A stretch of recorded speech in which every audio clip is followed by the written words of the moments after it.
I'd like to introduce our first panel, which is going to be on how to lay your groundwork for a campaign.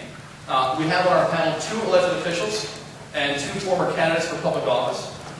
Our first panelist is State Representative Alice Cornell-Dugu. If you could just come up here and sit anywhere you want along this panel here. I'm sorry we have the podium sort of in the way, but go ahead and come on up. Representative Dugu represents Brunswick in the Maine State Legislature. During his college at Bowdoin, he was a Marine reservist, and he interrupted his schooling in 2004 to deploy to Iraq. He's the former National Council Chair of the College Democrats, and when he's not in session in Maine, he serves as the National Field Director for the Truman National Security Project, where he focuses on national security and climate change. Please welcome Alice Cornell-Dugu.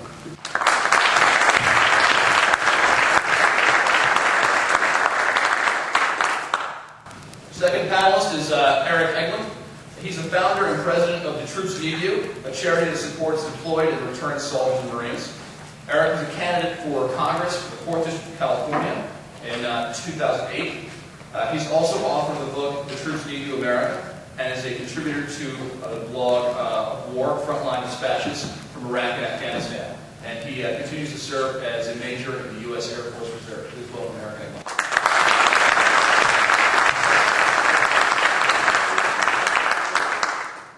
Our third panelist is Simone Lightfoot. Simone is also a veteran of the U.S. Air Force, and she ran for Ann Arbor City Council in 1996, and she garnered 46% of the vote against a 30-year incumbent. She went on to serve as the Deputy Chief of Staff in the Michigan House of Representatives before joining the national staff at the NAACP, National Voter Fund, in 2000. She's currently serving as a campaign manager for a leading candidate in the Detroit City Charter revision. Please welcome Simone Lightfoot.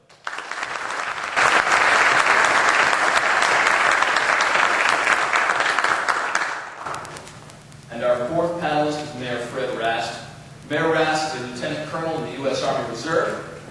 He serves as the mayor of the borough of Atlantic Highlands here in New Jersey. And he's served for over 41 and a half years in the Army Reserve. And he's also a private businessman, and he's taught military skills, law enforcement, and public security methods in colleges across New Jersey. So please welcome Mayor Fred Rast.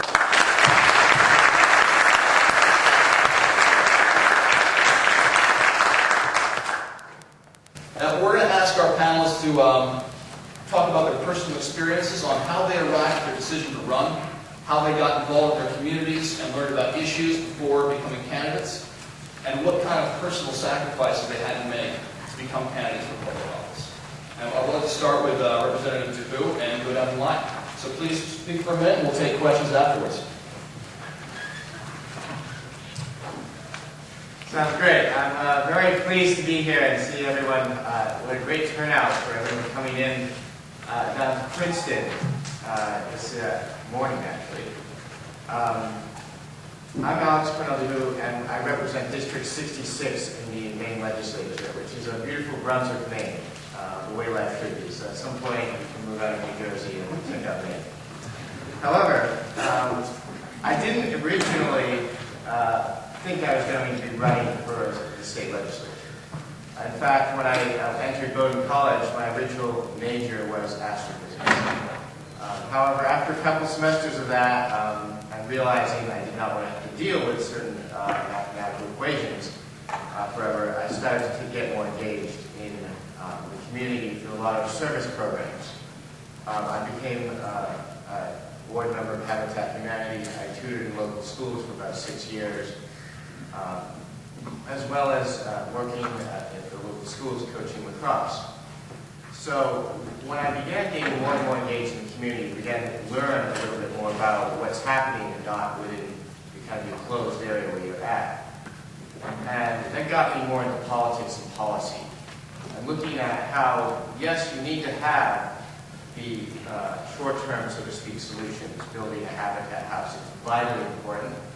But longer term, what are the policies that create an environment where someone no longer ever needs that?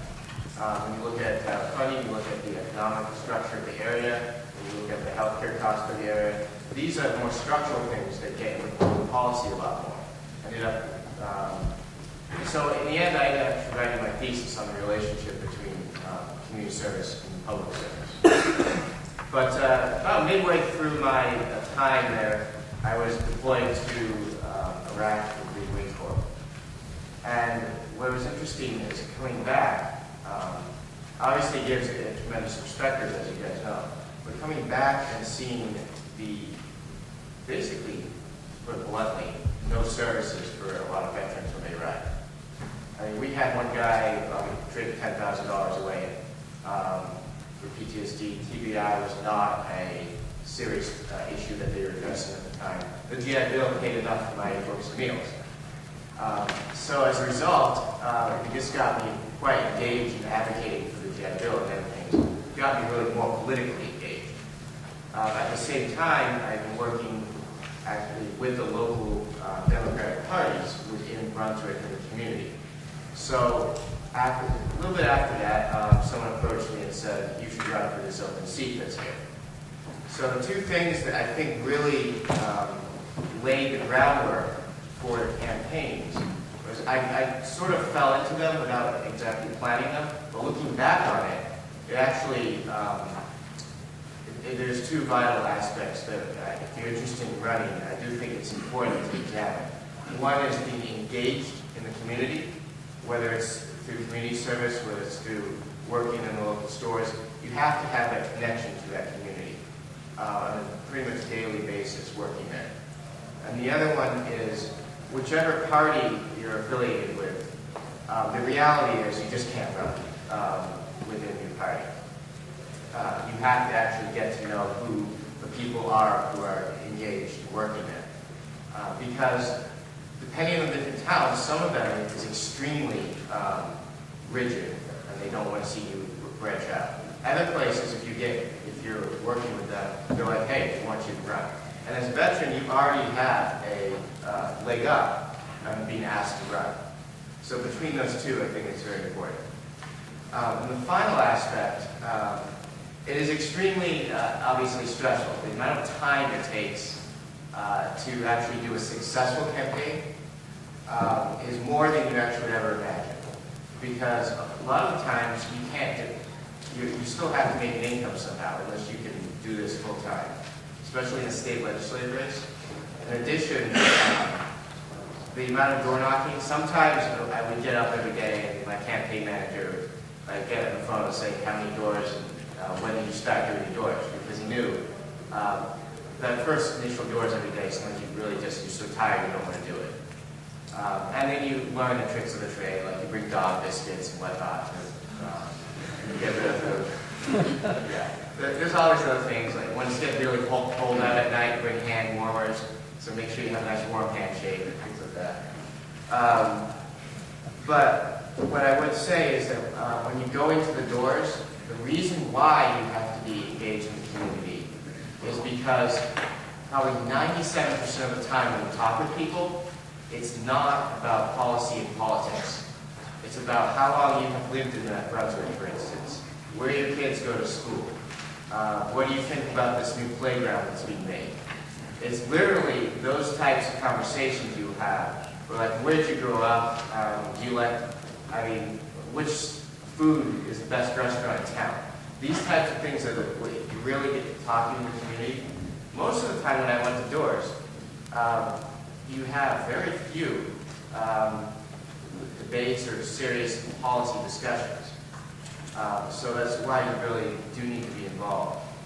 And then you have to be prepared for obviously the oddball questions. You pivot away to your message. One of the ones that kind of struck me at first, I'm young, so I'm only 26. So I go to a lot of doors, and the elderly ladies would ask me, am I married yet? So that kind of took me back first, but then you kind of pivot, no, obviously, I'm not married, however, I've been doing this, I've served, whatnot. You go back to your thing, and they're like, oh, they just start talking to you, and they think, well, maybe this guy actually does have experience. So I guess that rounded out between the three things. What I found was laying the groundwork, making sure I had a successful campaign. In the end, I did win by 11%. I had a primary, and then I had a three-way race, so it worked out well. I'm very pleased to be serving the people of Brunswick in Maine.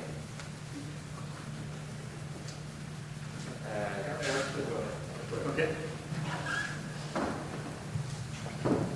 All right, I'm Eric Eglin, and thrilled to be here. Thanks for the honor of including me. I'm glad to be here and want to share whatever would be useful to you men. It's exciting that you all are here and looking at running. I explained to some folks I was going to be out of town. I live in D.C. now, and said, you know, you're going to go speak at Princeton, and what's it about? It's encouraging veterans to run for office. They said, what are you going to speak about? You know, you lost. I said, well, yeah, I'm going to be the what not to do. So I'm the before, Alex is the after. But it definitely did learn a lot. I never expected to run. I'm a career military guy, 21 years active and reserve service. Spent a lot of time overseas, a lot of time on national security issues. And what ended up happening with me is I found out when I got back from Iraq and was working at the Pentagon, I found out that my congressman, who I had previously supported, had actually taken a couple $100,000 from publicly sort of legal money, and in exchange, given this critical counterterrorism contract that I dealt with directly on my job, making sure that it was working in Iraq. And it was given to someone who was totally unqualified, but they had, greased the skid. So this is that whole earmark thing, except this was a classified earmark, and I saw firsthand as the evaluator of the program that I really believe it cost lives on the battlefield in Iraq and Afghanistan. And so, hey, no government's perfect. You can, feel how you want about earmarks, but there's got to be some red line that you don't jeopardize, troops in harm's way when you're cutting your deals in Washington. So since I had supported him previously, I kind of had direct access to him, and I said, hey, you've really got to step down, and this is way beyond the pale. And he said, no, it's all a big conspiracy from my political opponents. And I said, well, that's not true. And so then I sort of went to different people in the party to start saying, hey, this is really bad. We need to change this. And everybody said, oh, you're absolutely right. He's got to go. This is terrible. This is terrible. And I said, oh, wait, did you say he's an incumbent? Oh, did you say he's been in office for 18 years? Did you say he's a powerful guy on the Appropriations Committee? Oh, well, then sorry, we can't do anything. So I'm running out of options, and finally just talked with a couple of folks and said, just declare against him. Declare against him. And if you can raise enough money to get your message out, he'll either quit or you'll be able to defeat him, and then go serve. So that's where for me the background is a little different. I mean, if you're running for office for the first time, I don't recommend U.S. Congress. That's a little big. I had a specific mission in mind. Would have loved to have won the primary and won the general, of course. But the goal was, let's clean this up, kind of one seat at a time. So I'd like to get a sense from you folks where everybody's thinking. Can you just kind of raise your hand?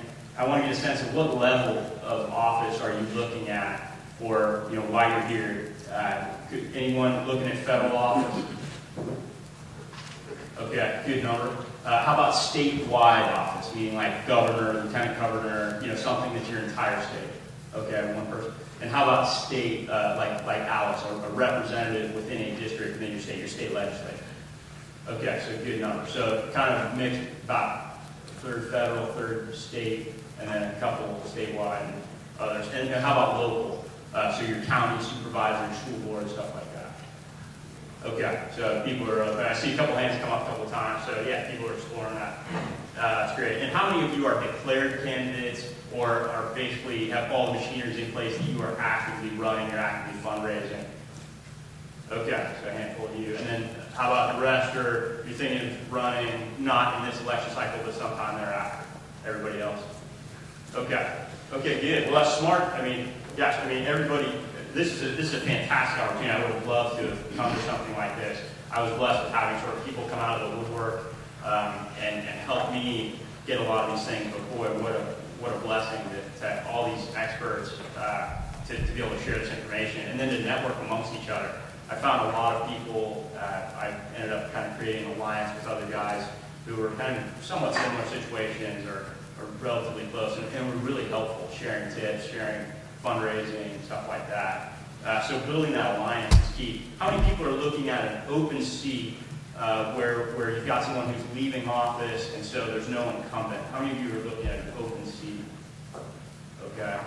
And how about everyone else who's looking at a specific office? Are you looking at an incumbent? Everybody else? Okay. Yeah, and that's tough. I mean, it's really tough. I mean, what do they say that the U.S. Congress has a higher re-election rate than the Soviet Politburo had, and the North Korean legislature. so you know, you gotta, hey, this is a battlefield. This is a battlefield you're choosing to carry out on. So that's what you're looking at. So that's why it's great that you're here to start thinking and prepping. Okay, good. So that I explained to you my decision to run.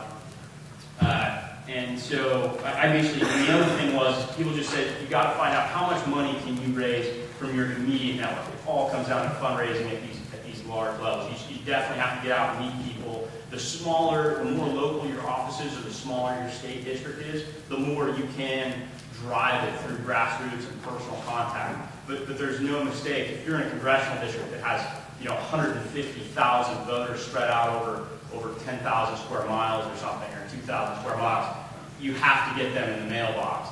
And the other thing is, with voter contact, timing is everything. I give a speech called the COIN campaign, a counterinsurgency campaign, because I really see so many parallels between my experience with counterterrorism and COIN and running for office, especially against an incumbent, but I think in any circumstance.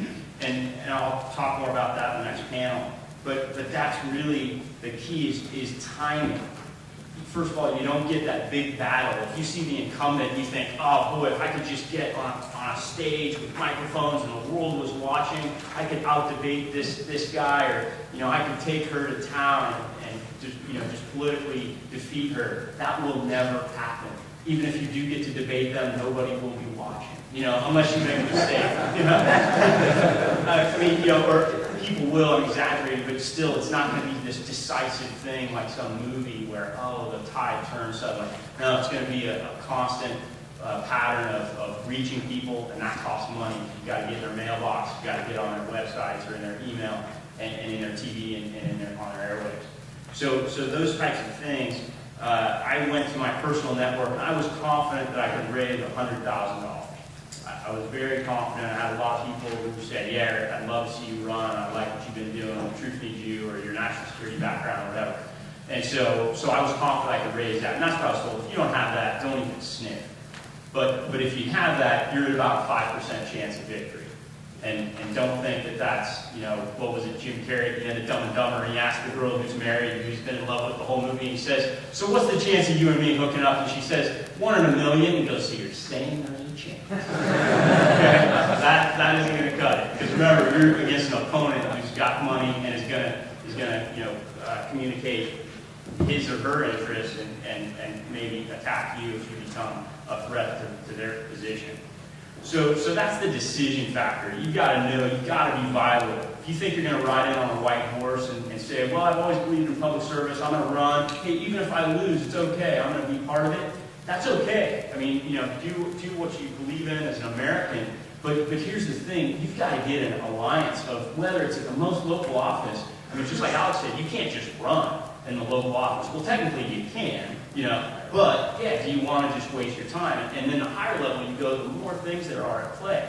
So if you do that, if you do your kind of white horse, I don't mind coming in third, I'm building for the future. The pros who make their living, and you're going to hear from a lot of them and listen to them closely, the pros who make their living in this business are not going to deal with it. Because they're going to see you as a valiant, noble character, but you're going to lose.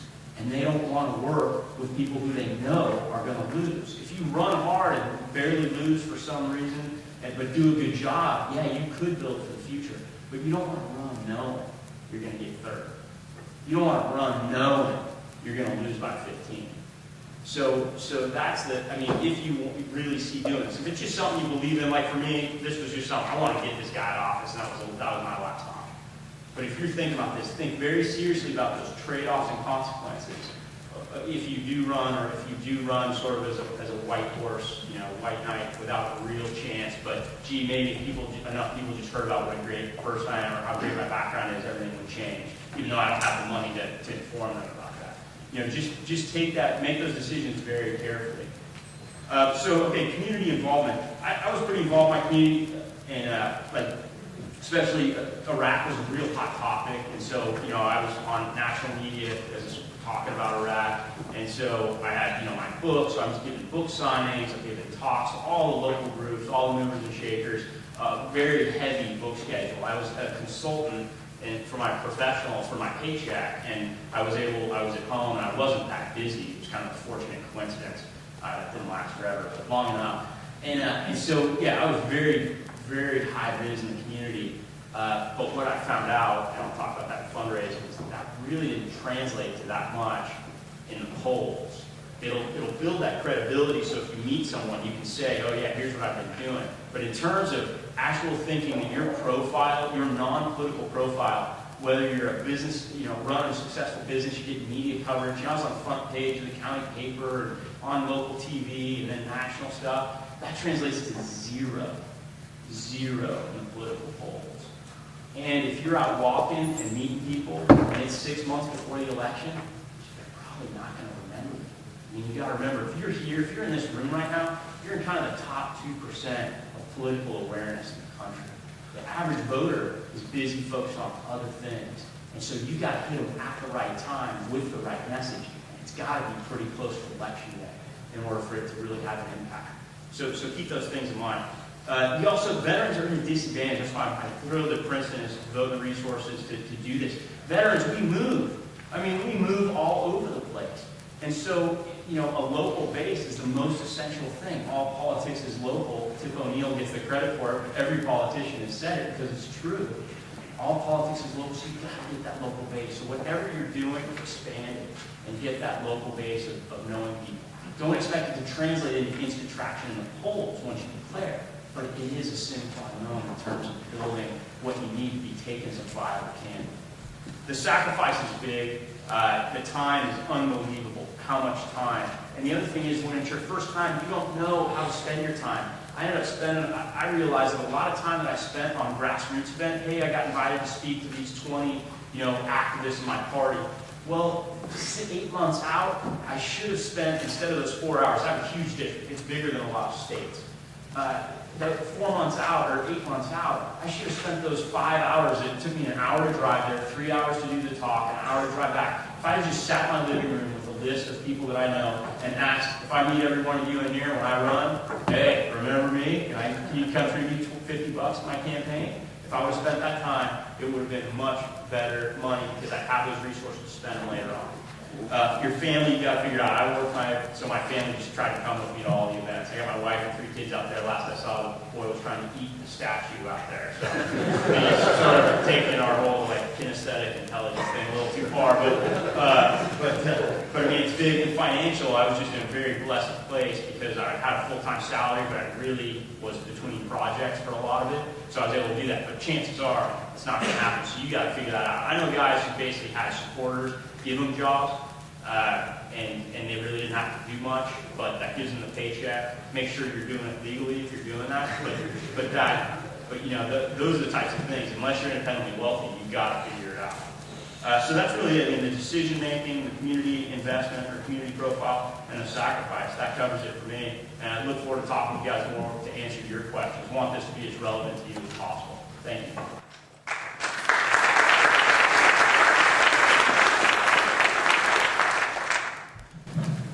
Good. Thank you so much. I'm happy to be here too. I'm Simone Lightfoot from Detroit, Michigan.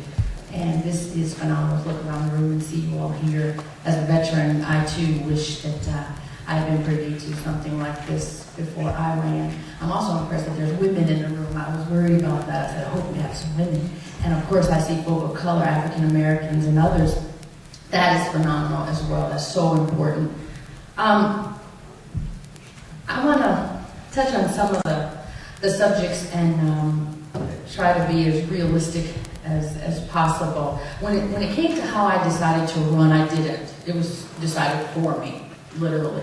And so you really have to consider how you get invited or attend a party. I should say, do you get invited to the party or do you crash the party? And that makes a difference when you're running for public office. Who brings you in? There's an upside and a downside. Whoever brings you to the party, you tend to carry their baggage as well.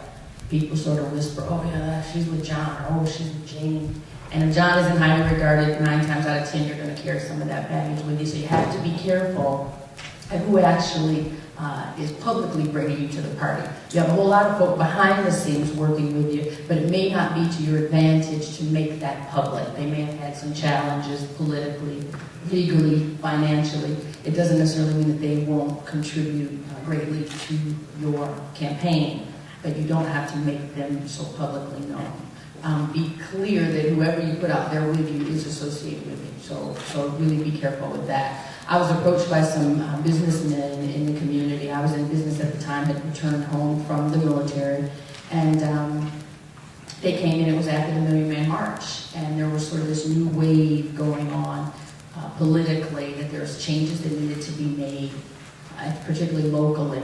And so I was approached and asked to run, and one of the benefits of being in the military is you're used to doing things that you have no clue why you're doing it. I mean, you do. And that's a good thing in the sense because no one can ever prepare you for running for public office with all the truth. When you think about that recruiter who told you all these grand stories, and so you signed on the dotted line and you actually got there, and so it was a lot different than you were told. That's a lot how politics is as well. And so if you have that experience, you'll be fine in politics. Another piece that the military brought, the correlation, is the ability to change and adjust. You adjust at the drop of a hat. You don't get the opportunity in the military to get your NCOIC or your commander to explain to you why you have to get out on that flight line. He said, get there and you go. And in politics, it's that way too. I think to be effective, it's important that you're able to change on the dime. Change on the dime. You don't have time to moan about it, groan about it, fuss about it.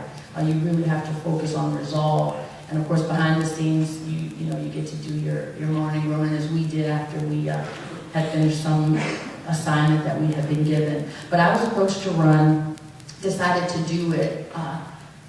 Literally, it's important that you bring a good name to the table, particularly if you don't have anything else. And as a military person, that's a little difficult. It's been touched on because we are so transient oftentimes. We don't have the opportunity to establish a base. We go off to the service quite young oftentimes. And so, you know, that impacts the relationships that you don't have when you come back home and decide to run. So I was fortunate. I had married into a very, very good name.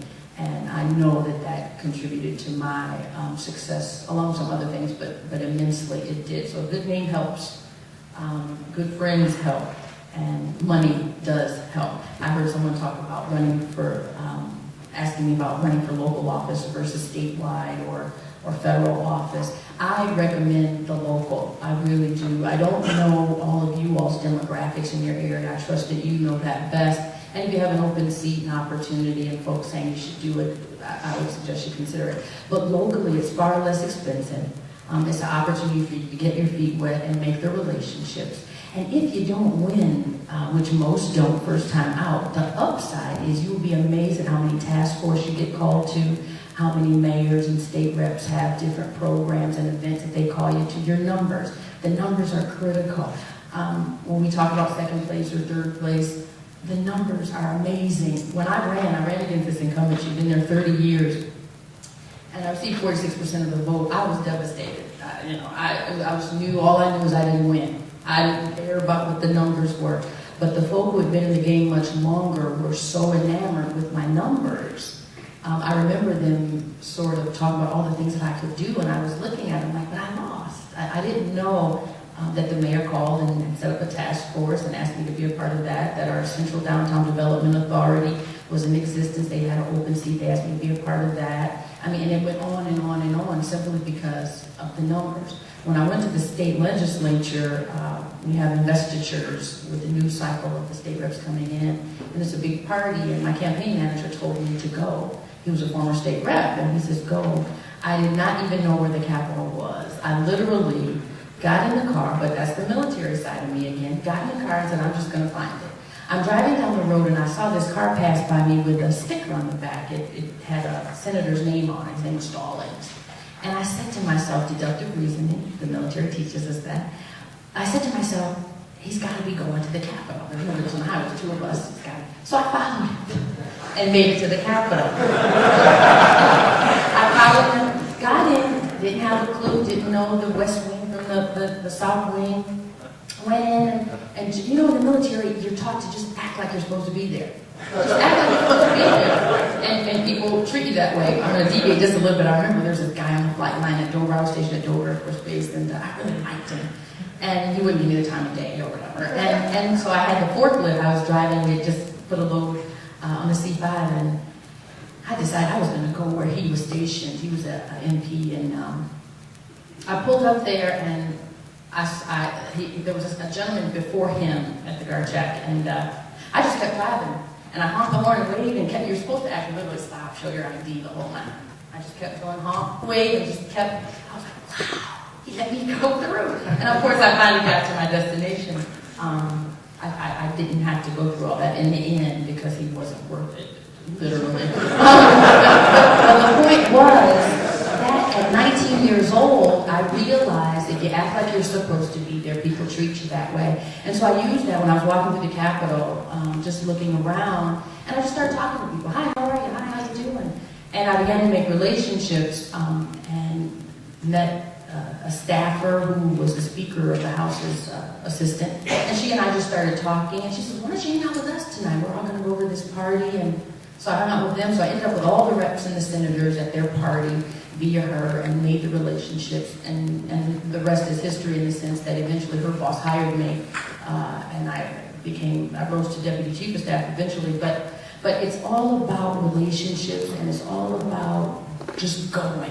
Because in politics, as a first-timer, it's rare you're invited. It's just rare you're invited.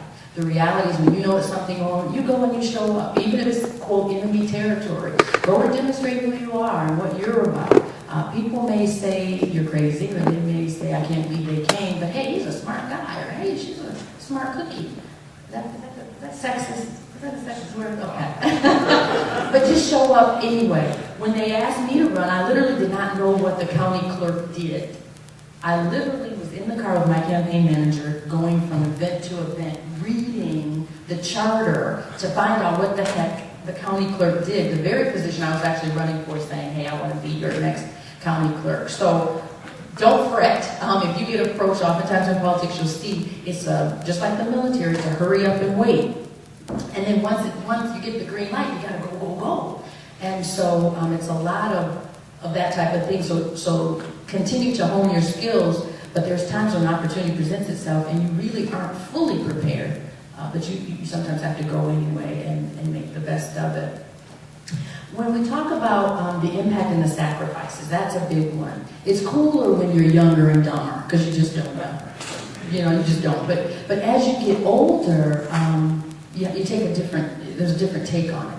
Family, the impact on family, I mean, it's so critical, just like in the military. There's nothing worse than being called to the field and have a wife at home who's giving you drama because she misses her mom back at home, and she's upset that you have to be in the field for 3 days, and didn't you know ahead of time, and what am I supposed to do now, and what are we going to do?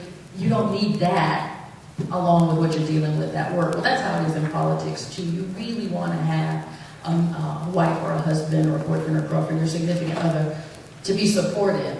And not only in words, because it's easy for people to say to you something, well, okay, I'll support you on that. And then they see you never home. And every time they look at the savings account, you're buying yard signs out of it, or you're trying to pay some stipends to some folks who are helping you. That can take a toll on what you're doing. So really talk through this as best you can and try to lay out some scenarios so that they are aware of the impact that it'll take. I mean, it's something when you're running for office, but you open the paper and they've done a background check on your wife. I mean, that's hard. Or your husband, or they've said some salacious things about you, and your mother-in-law's calling, and your mom is calling, and they're all upset. So it's a big, big family sacrifice. And you want to make sure that you talk through it with your family members and your folk that are around you so that that you can prepare them. You won't even be prepared. So it's going to be difficult to prepare other people. There's just no way, if you've never run before, There's just no way. It's like, I guess, having a baby. People tell you what it will mean, but women, well, men, you guys, you know what it's like to be a dad. It's something you sort of think about, but once it happens, it really is totally different. So try to prepare the best that you possibly can. On how to get engaged in the community, I already talked about a good name being important. Be engaged before you need them. You know, it's nothing worse than dealing with folks. In politics, you deal with it, you're used to it. But it's nothing worse than dealing with folk who you feel like are using you. You know, like they really don't care about your issues or your concerns. They're just there for the meantime. And one of the ways to combat that is to show up early, show up often, and be genuine. Volunteer. We're used to that in the military. Raise your hand and say, I'll do it. That's generally not the norm in civilian life. Oftentimes people are telling you why they can't do it or why it can't be done.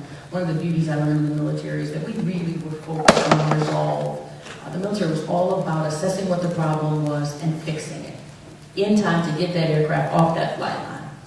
That was the premise. And you find that in politics too. It's important that you find out what the problem is and stay steadfastly focused on resolving it, not bemoaning it, not who caused the problem and all of that, but fixing it. Now, I don't want to put what we call in the military a debrief on the back burner. I find in civilian life and in politics, it frustrates me, is the fact that we don't debrief like we did in the military. After each of our missions, we sat down and we talked about who didn't do what, why the heck, why weren't they there when they were supposed to be there, what was the regulation, how did they violate it, and if it was so egregious you were dropping urine over in the hospital. If you did something so outlandish, they wanted to make sure you weren't on something. That's just how bad it was. But there was always value in debriefing. And in politics, you'll find the norm is, let's just move on. Let's just get past it. And I contend, how do we get past it if we don't know what it was we're getting past? Let's talk it out. Let's work on it. And that's critical and important. So when you're talking about making relationships, make them genuine, and make sure they're diverse. You know, it's time out for the all-white male public policy perspective, and that's all you hear. It's just skewed, and it's passé. I mean, look at the White House. It just doesn't fit anymore. It's really important that you have people of color and women involved in what you're doing. Now, some people would say that's not the case, depending on your district. When we were in the legislature as a staffer, one thing that shocked me more than anything was the parties would lay out what they wanted to do, maybe 10 bills that they would want to handle. They would sit in committee, and the most egregious bills or outlandish stuff they would give to the legislator with the greatest base in his district. So if you had a 98% Republican or Democratic base, and your numbers were 80% when you got reelected, you were going to get the most outlandish, egregious bill because you could carry it. You could still win, no matter how outlandish it was. If you had something that was, and that's sort of more controversial, I say outlandish, more controversial bills went to those who had the greatest numbers as far as their ability to get reelected in spite of it.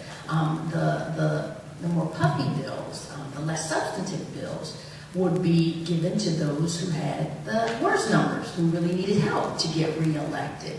And so be very mindful when you are paying attention in politics. When you hear a bill that comes out and it's just crazy, you think, where the heck did that come from? Look at who's the sponsor of that bill. And it's not necessarily that person behind the scenes, their name is on it. Behind the scenes, it's made up.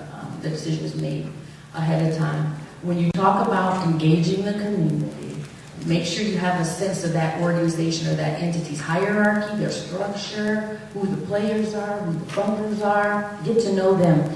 Do less talking and more listening. Oftentimes as a candidate, you're trying to sell yourself. You want them to know how great you are, how smart you are, how this you are. Listen. I mean, one thing you can do wrong as a candidate is really reveal your opinion about everything, especially when it's opposite of the people you're sitting there talking to and trying to get their perspective. So I suggest it's put in the form of a question.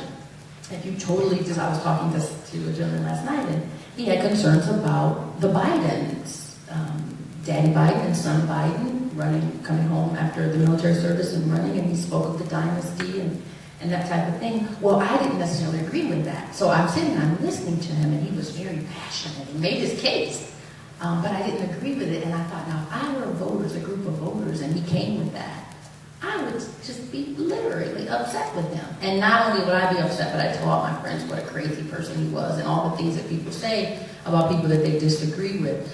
I tend to, if I disagree, I tend to pose it as a question. And I asked him that, and he talked about the dynasty, and I said, well, you have a problem with dynasty, and your doctor's son became a doctor. Would you stop going to that doctor because his son is now a doctor? Same with your priest, same with it. Well, I guess not your priest, it's not but same with your clergy. Same with your clergy and so on. In politics, though, it gets a bad rap. So do more listening than actual speaking. For white candidates, let me share something with you. Don't go into communities of color talking different than you talk all the time. That is so offensive. It is so offensive to me. Our governor did that once, and she mentioned some greens and some chicken or something, trying to be cool, and it was the most offensive remark.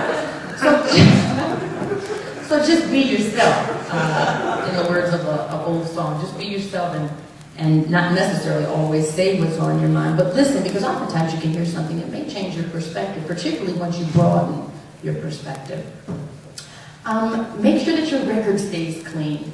I think the sooner you run for office after leaving the military, probably the better. I think you leave with a pretty decent record, honorable discharge ideally, and then get out there. I think the longer you wait and the longer life happens, there's opportunities for everything as simple as, an unpaid parking ticket. I mean, you'd be amazed at how that would be on the front page of the paper, especially if you're doing well in the polls.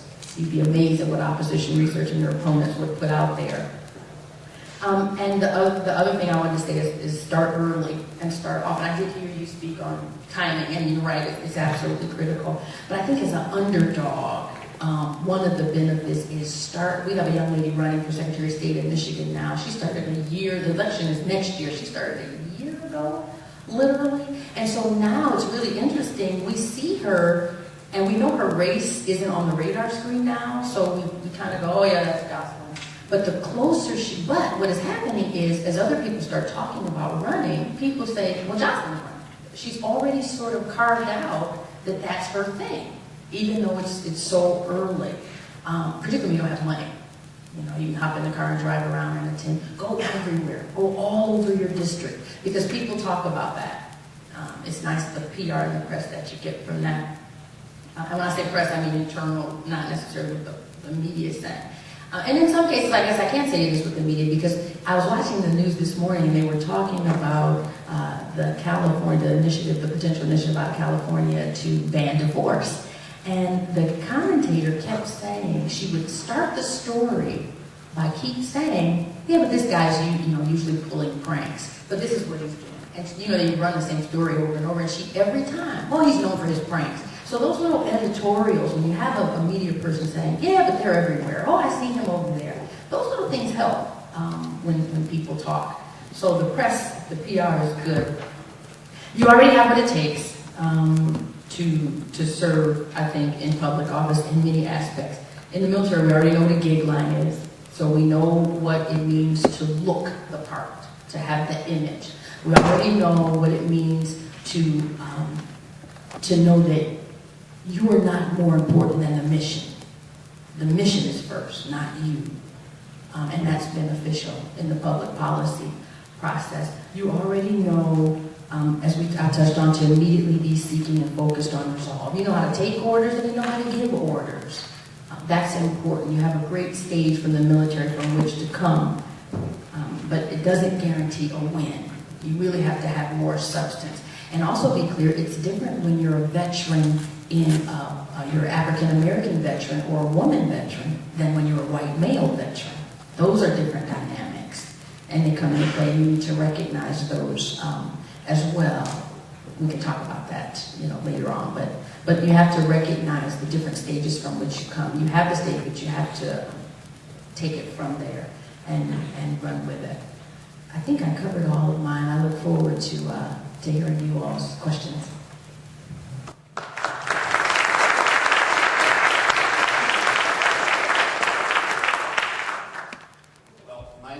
Red Rest. Looking around the room, obviously I'm the old guy in the room. I've invited some friends of mine that I was in the military with that are going to come. One's a former state senator who's a retired Navy captain. He's going to come as a visitor. And then another gentleman is the chairman of the Republican Party in Middlesex County, who I was in service with. And then another one that's coming who's a retired, he was also military. And then a retired colonel who was also a retired Superior Court judge is going to come just as guests. But they said that they were very interested in coming because of the possibility of talking to some young people who are interested in going into politics and giving their views as veteran politicians and veterans of the services of our military. But anyway, dealing with me, I've probably had the most blessed and graced lifetime. I've been able to do everything that every little boy wanted to do. My entire career has been either a fireman, a policeman, or a soldier. I joined the fire department with my father, volunteer fire department, when I was about 16 and a half. They had a program. I'm still a member of that volunteer fire department. I joined the police department in 1966. I enlisted in the Army in 1963, New Jersey National Guard. I learned a lot of lessons from the military, and I see that the military has really changed my whole life. I knew when I was in school, I think I thought more about girls than I did about any kind of subject matter, and I was not a great achiever in high school at all. I later found out I have a mild case of dyslexia too, so that caused some of my reading problems, but I graduated lectures going part-time after a while. But anyway, I've had the greatest things to deal with. When I enlisted in 1963 in the National Guard, I remember First Sergeant Eddie Bond. I enlisted as an enlisted person, obviously. And when he swore me in, he said, "Son," and at that time I just turned 18, he said, "Just remember something in life is don't step on anybody and don't be fresh to people and treat everybody equally through your whole life. Because someday you're going to find out the guy that you dealt with is going to be your boss, or he's going to be controlling what you're doing for your future." And in 1966, I went on active duty infantry OCS in Fort Benning, and I came out and I ended up being the headquarters commander of the headquarters that Sergeant Bond was in. So it came to play. Another gentleman that shaped my life so much was General Howard Lauterbach. I was a young lieutenant, and I remember spending some time with him, and he always used to say, "You don't have to tell people that you're a general or a lieutenant. They'll know it." I used to go with him sometimes in the field, and whether he's in uniform or not, he'd introduce himself as Howard Lauterbach. And that impressed me so much through my whole life. When I meet people today, I'm lucky enough to be a mayor in a small town, but I don't say, "Hi, I'm Mayor Rast," or I don't say I'm Colonel Rast. There's times officially, of course, if you're on a telephone, that protocol requires you to do that, but when you meet people, you're still a person. And I feel that being in political office, you have to do things from your heart. You have to listen to your heart first. Now, I'm lucky enough to be the mayor in the Jewel of the Bayshore, which is our nickname for our town. Atlantic Highlands is a small community on the east coast of New Jersey. It's actually the highest point on the entire east coast of New Jersey, closest to the water. We have Mount Mitchell. We have the largest municipally owned harbor in the entire east coast. It's the second largest yacht harbor on the east coast. So we have a great, great community that we're in. I always say I'm not a politician, and I'm really not. I'm an independent, have been an independent. I was asked to run as a Republican. I accepted the bid, and I was a councilman for 3 years. The political party chose someone else to run for mayor back at that point in time. And the person that they identified to run for mayor lost. And then a member of the other party, the Democratic Party, won as mayor. He came into office. I grew up with the guy because I'm in the same town I grew up in. In the 4 years that he was mayor, he made changes in town that caused me to want to really run for mayor. And the changes were that he had different ideas about business. I was lucky enough to grow up with my father and grandfather and rated at $900,000 or $1 million to the value of the house. Now, the only reason that it was rated that high was because you had a view. Well, the previous mayor that I beat in the election, I've been the mayor 2 years now, he and his agenda and some of the people that he brought in refused to allow people to trim the trees in front of their houses, which eliminated their view, which to me was absolutely ridiculous. Also, some of the people that he appointed to boards were anti-increase in business, anti-expansion in business, to the point where they did things like the people on the planning board changed the height requirements in the business districts from 40 feet down to 32 feet. Now, what does that do? What it does is it stops other people from investing in properties that are vacant and run down and rebuilding those properties.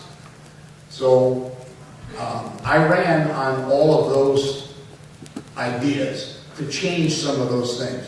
And by God, even though the Republican Party is a minority party in town, I won basically with a landslide. A small town, a landslide's 300 extra votes, you know. But I won with 300 votes and beat the sitting mayor. I've been mayor 2 years in town. My recommendation to all of you, and it's wonderful to see young people that are interested in going forward. It's wonderful to see that there are people that have military experience. My recommendation is truly to get involved in the political field. Please start locally. And the way that you start locally is usually the best move is go in the hometown that you live in. You can't just all of a sudden snap your fingers and say, I'm going to run for office in my own hometown. You should be part of your hometown continually. As I said, I've been a volunteer fireman since I was a young boy. I participate in every other organization in town, the Lions Club, the Chamber of Commerce, everything else, and I have for years. So when it came time to run for office, everybody knew who I was. And I didn't have to, beat my chest like I was something special. It was just I was a guy that everybody knew in town. I ran for office and I won. Since I've been in office, I've made changes that has now stimulated our town. And we're one of the only towns in the area that hasn't had layoffs. We don't anticipate layoffs. We're solvent. Our collection rates still for taxes, and our taxes are high. I'm telling you, they're high. But our tax level in collections of taxes is still about 90-some%. So we're doing well, even in this very rough economic times. But my point is that I think it's a mistake to start out and try to jump for perhaps a county level office or a state level office or a federal office without having local experience. And the local experience that you're going to gain is going to start to build your base, and it's also going to personally build your resume. When you run for a higher office, it's important to say, yeah, I was a councilman for 2 terms, I was a mayor for 1 term, etc. Those things will help you a lot. Some things about running a campaign. Now, the other panelists talked about the sacrifice. You have to understand that I've been married for 41 years, going on 42 years, and I don't think I've had a day that I haven't fought with my wife in all that time, but we're still together. But running for office is tough. And running for office, you constantly are fighting because My business has gone to pot so many times because I've spent 2 or 3 days sometimes working on town business, and I haven't devoted the time to currently I'm a private detective. I haven't devoted time to try to building new business. So therefore, in this downturn economic time, I've been suffering financially, which causes more fights. And probably as recently as last night over dinner, I was told that I have to resign as mayor. I don't know if that's what you're going to come up with, I guarantee it. It's the same thing happened. I was a cop before I married my wife, and a patrolman in town. And of course, we get married. She knew I was a cop because I met her. I picked her up. She used to be a bookkeeper in a local food market, and I picked her up as a cop, taking her with the night deposits, and ended up, like every other cop, hitting on her, and ended up getting married. But now we're married 6 months, and she's complaining because I'm working midnights and weekends, but I'm a new patrolman. I'm a 21-year-old, well, I was 23 when I got married, 23-year-old cop that's on the low end of the totem pole, so I'm working nights and weekends and holidays. But that's part of the job. So that's part of the dedication that you're going to look at when you're a politician. Now, as mayor, I'm doing real great. I get $4,500 a year. That comes out to about 10 cents an hour, probably, number one. Number two is that $4,500 after they take the taxes out comes out to maybe $3,900. And I probably spend about $6,000 a year going to political affairs that I keep, because I'm mayor, keep getting notices to go to the county things, to everything else. So you really don't get involved in local politics for money. You really shouldn't get involved in politics for money.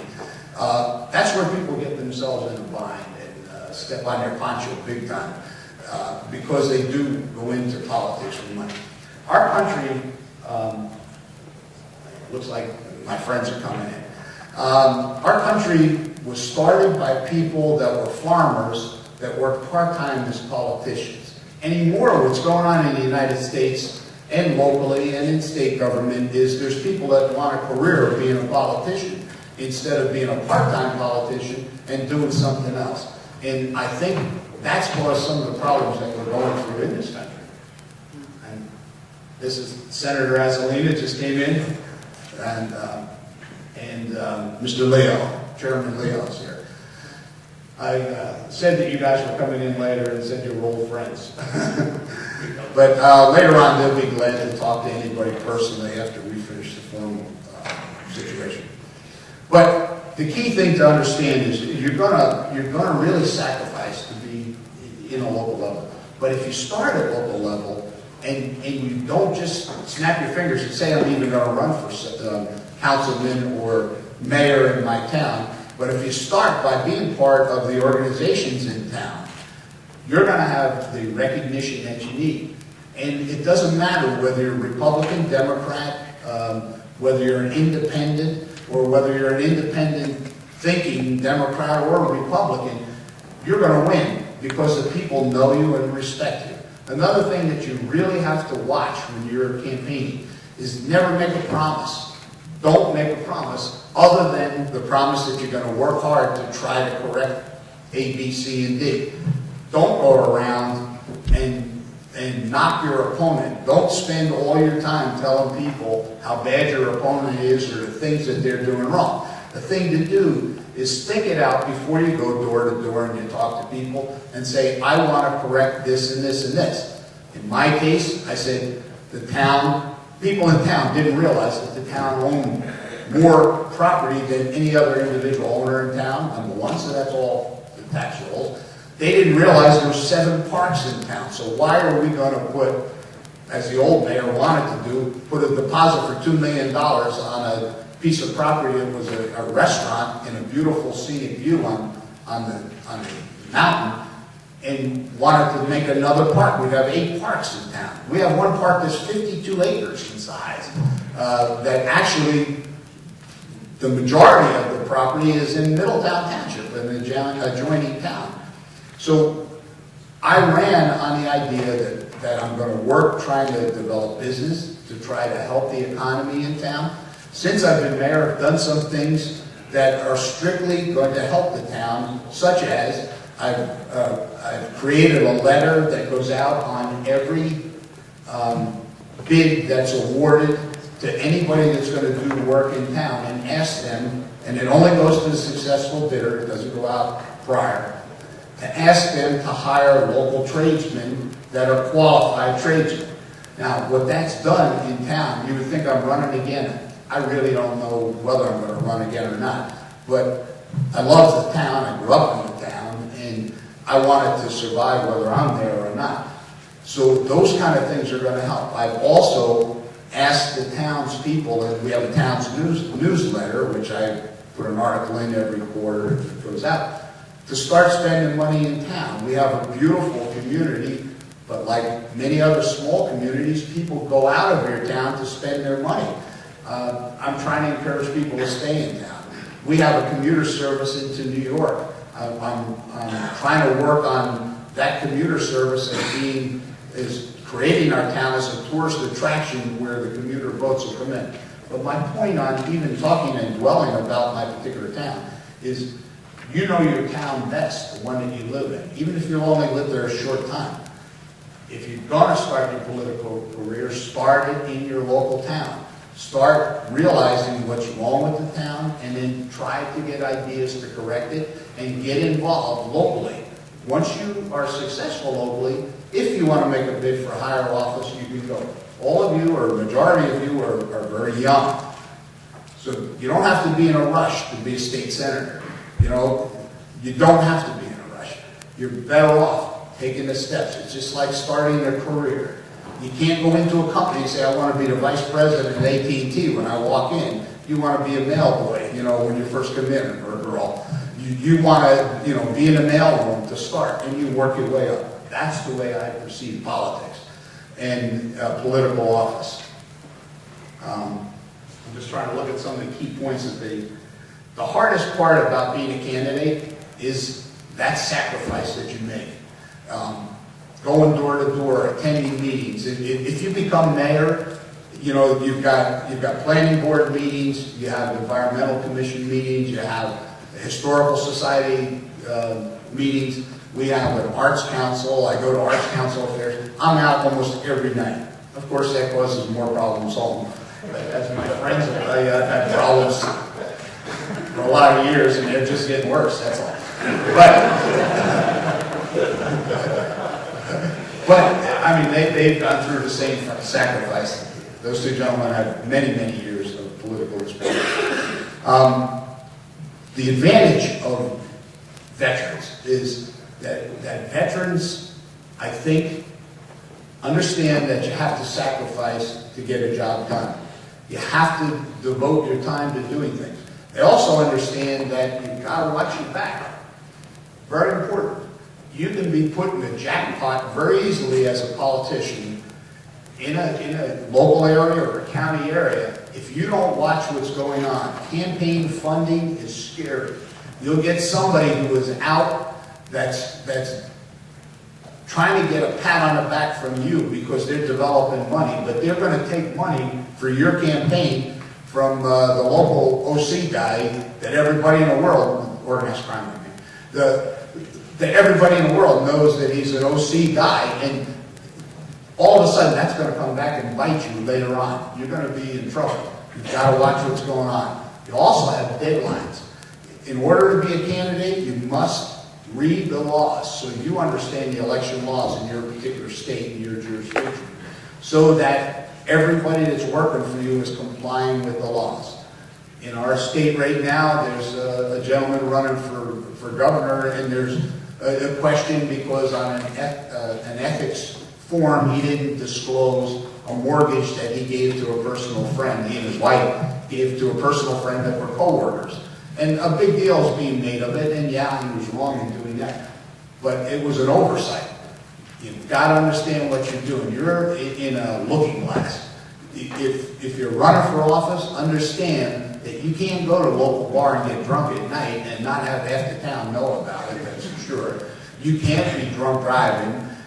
You can't park your car in front of your business location and have the local police department come by and say, oh, that's the mayor's car, and not give you a ticket. I'll tell you a little story on that. I appointed a guy on a Wednesday night as a brand new patrolman in the Atlantic Highlands. This is probably about 6 months ago. And we have a 2-hour parking limit on First Avenue that I was part of instituting so that it would keep the traffic flow in town, and it goes up until 8 o'clock at night so that the businesses would thrive rather than have somebody sit all day in front of 5 businesses. And normally what happens is some of the stupid business people park their own cars in front of their own buildings and then wonder why they can't make money, you know, because there's no traffic flow. But anyway, getting back to Stephen. I appointed him, swore him in on Wednesday night. On Thursday morning, I went to my office, which is on First Avenue, parked my car in front of the place. I was planning to go to a meeting. I got beaucoup phone calls. I forgot about my car in front. I come out, there's a ticket for parking. So I ran right down, paid the $32, paid the ticket, no question, paid the ticket. Well, that poor kid comes to me embarrassed. I'm sorry, Mayor, with your environment. I said, don't you be crazy. I mean, if you didn't give me a ticket, you'd be in trouble and I'd be in trouble. So, you know, you've got to pay the tickets. My wife has probably had 10 tickets that I've had to pay for because she, and it's not that she's taking advantage because she's my wife. It's just, you know, she's a very busy lady and she's doing a lot of things too. But they're the key things to remember. And I'm really, really proud to be part of this organization. I want to continue to be part of it, no matter where you go. But I encourage you all to run for office, but start locally, please. Thank you.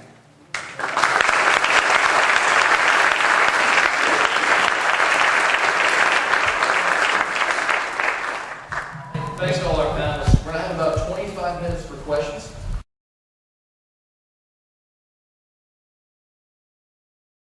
Well, actually, I mean, the stereotypical saying, as Eric was saying, is all politics is local. But here's the reason why those federal issues are very, very local. One of the things that got me into politics was obviously veterans issues. And looking at that, that's very federally dominated. So the National GI Bill, that's something I worked on pretty heavily. We did ads for it and whatnot. And we lobbied in Congress and DC for it. But then I got back to Maine, and I began to realize the more I investigated it, how a lot of the things you can do at your local issue that actually has even more impact sometimes than some of the stuff you're working on a federal issue.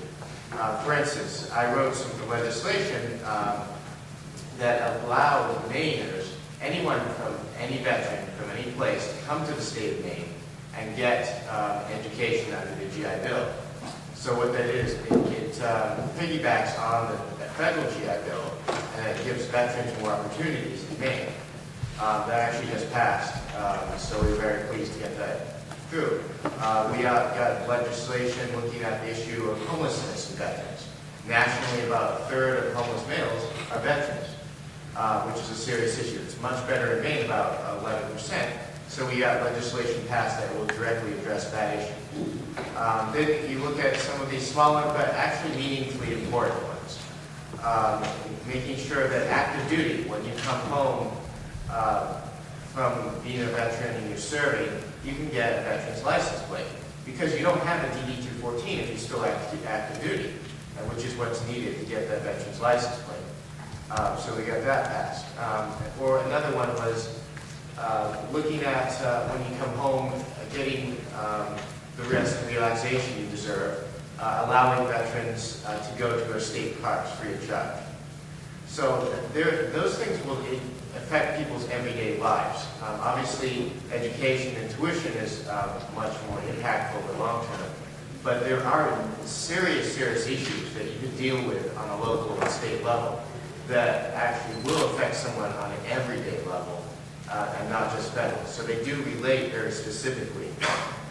And I kind of round it out by saying, whether when we joined the military, we took an oath to serve our country. And the overall arching thing is, I think it's really beneficial and exciting to see everyone here is continuing that service. Whether it's service in the military, whether it's service in the community, through community service, or service in political service, it really does, on a local level and a federal level, have the same goal, because you you want to serve your community.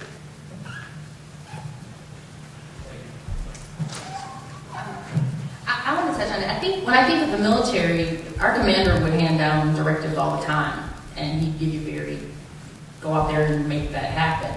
We had to then take that and interpret it and run it through our brain of how many troops we had, who was off, who was there, what the capacity was, how could we get it done. So it was an on-high directive, as federal legislation is or federal issues are, but we had to bring it and interpret it and make it relevant. When I think about whether it be block grants under the Republicans or welfare reform under Clinton, so much more power is being directed and given to the states. It's really important that as elected officials, we effectively, or you all will effectively interpret how and find and track how your state and then your county and then your township or city is going to either benefit or be harmed by it. I think we'd be hard-pressed really to make a list of anything going on at the federal level that we couldn't make a correlation at some point at the local level. And one of the things that would set you apart, of course, is your ability to do that. So often people don't pay it on and say, oh, you'd be surprised at how many people call the legislature about their Social Security.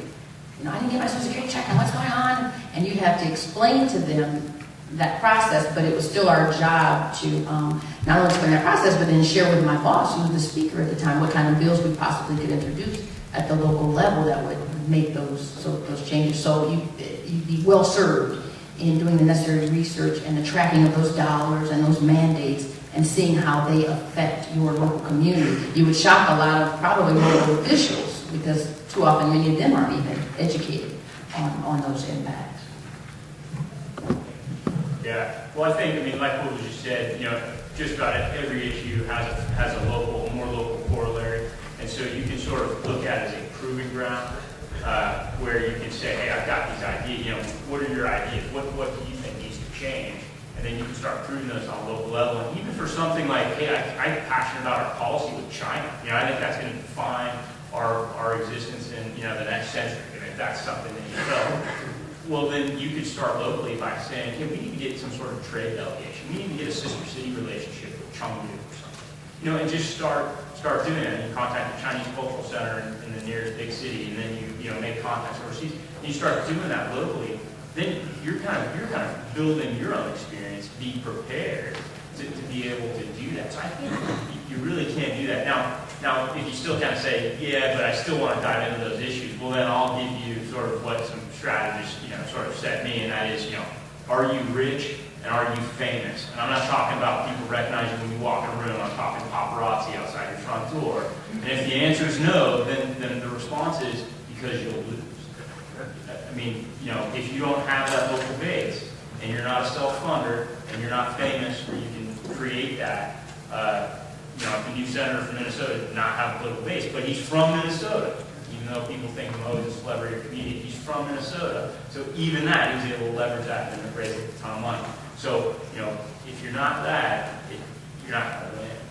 So now the one scenario is where you get asked by your party, and I didn't ask that, that was one of the questions. How many of you are thinking of running and you expect, or it might happen that your party would ask you to run? For any office?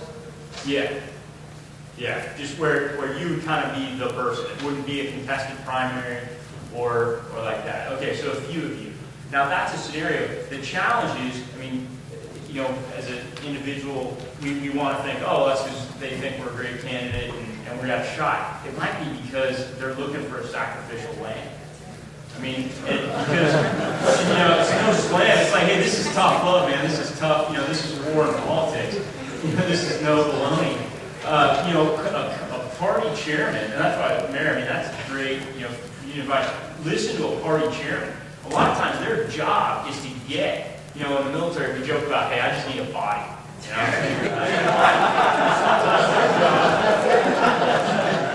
Their job is to get a body to run. And they want someone who, they're going to be optimistic, they want someone who can win, and you're going to be good, maybe you'll surprise everybody. But chances are, you won't. So don't just say, oh, the party's backing me, therefore it's going to be this golden path with rose petals in front of you. but take a hard look at it and say, well, County Chairman, how do you see, what's my path to victory?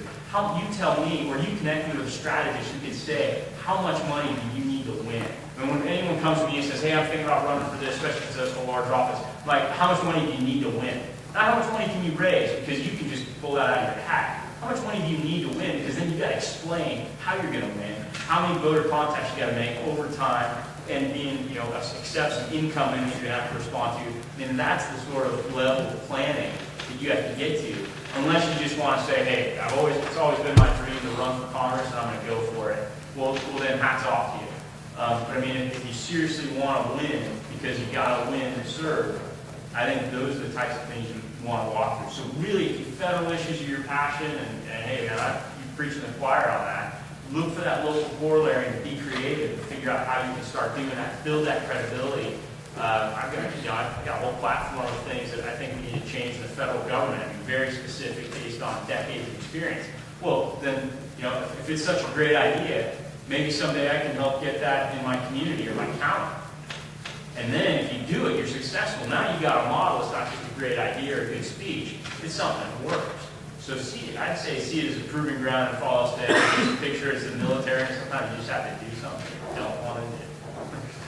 That's right. Just one brief comment is, if you are successfully elected on a local level, then you have a credibility that allows you at that point in time to converse with the people that have effect on federal level, and you'll start to get part of that sphere of influence by attending these political things. And of course, it's costing you money and you're shelling out. But the cocktail parties and stuff like that, then when it's time for you to run for a federal office, people know, oh, he was the mayor of so-and-so, and he's a good guy, and blah, blah, blah. And you'll start having their influence. Without that, and of course, without money, but without that, you won't get money. So it's a good step for you to get involved in that group, and it gives you credibility to build up to that level where you want to be at.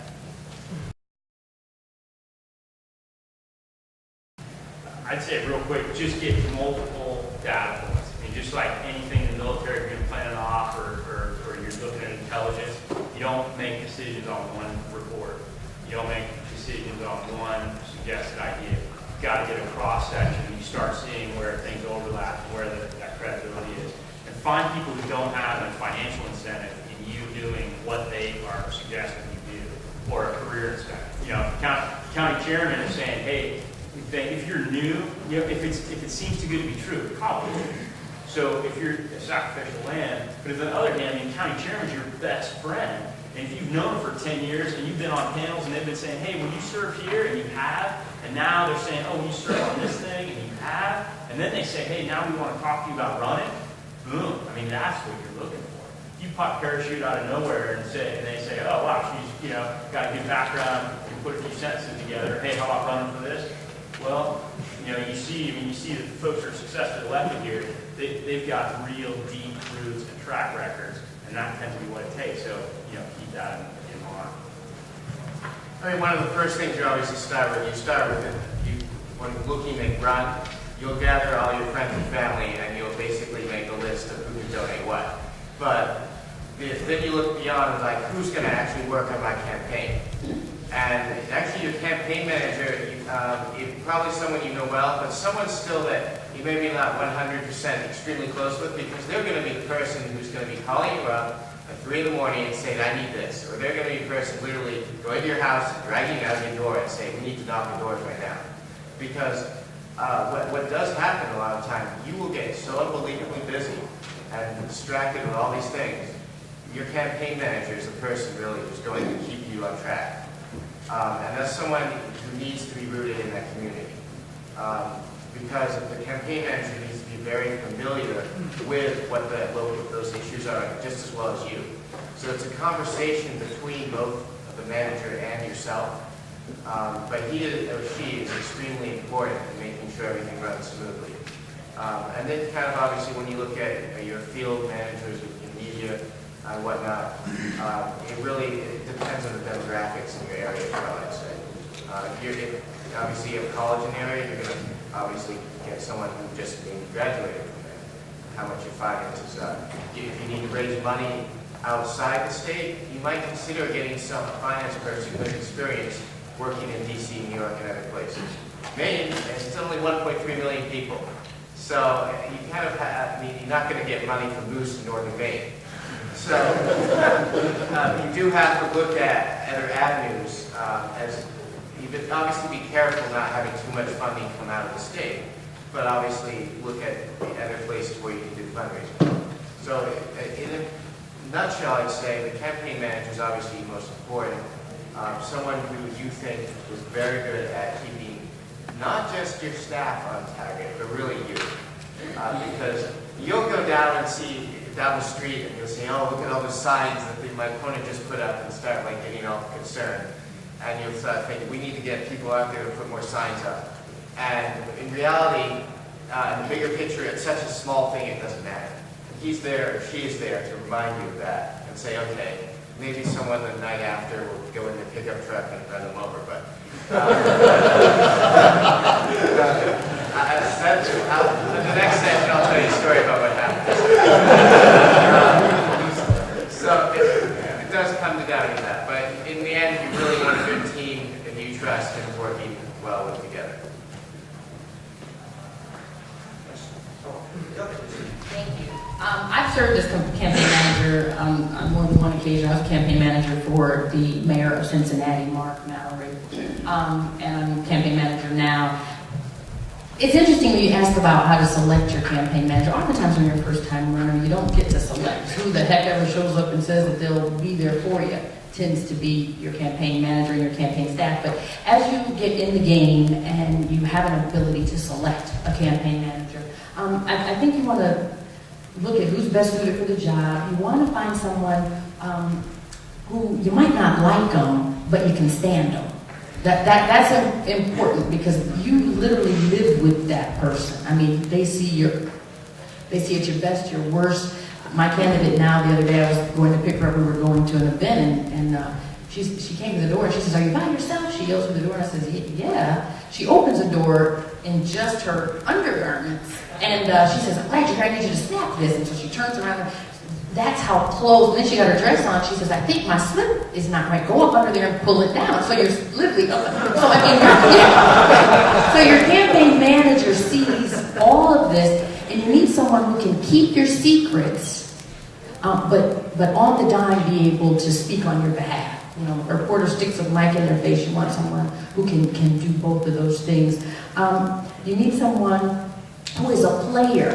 When you decide, I need to find out if AFL-CIO or AFSCME is going to endorse me, you really aren't well served by a campaign manager asking, okay, well, who should I call to find that out? Or who's in charge of AFSCME? You really need them to whip out their BlackBerry, scroll down, okay, do you want me to ask the president or do you want their PAC chair? And to be able to click it and get it. You need someone who's connected, who has the phone numbers, literally. And more significant than having numbers, they'll pick up the phone when they call. Someone who they won't pick up the phone before they'll pick it up for you, they'll pick it up for your campaign manager because they've been in the game a while. You need someone who's committed to their commitments because there's generally not money for campaign managers in campaigns. And you need someone who is committed to you and cares about their own self-image, and so they're going to be with you to the end of the race no matter what. Someone who's direct and tells you what needs to be said, and someone with really good social skills. You don't want a campaign manager who's pissing everybody off every time they talk to those individuals, but you also don't want them promising the world and you don't even know about it. That's just some of the things. I'd like to address that. I mean, I'm one of the people that had the family influence and the lifetime.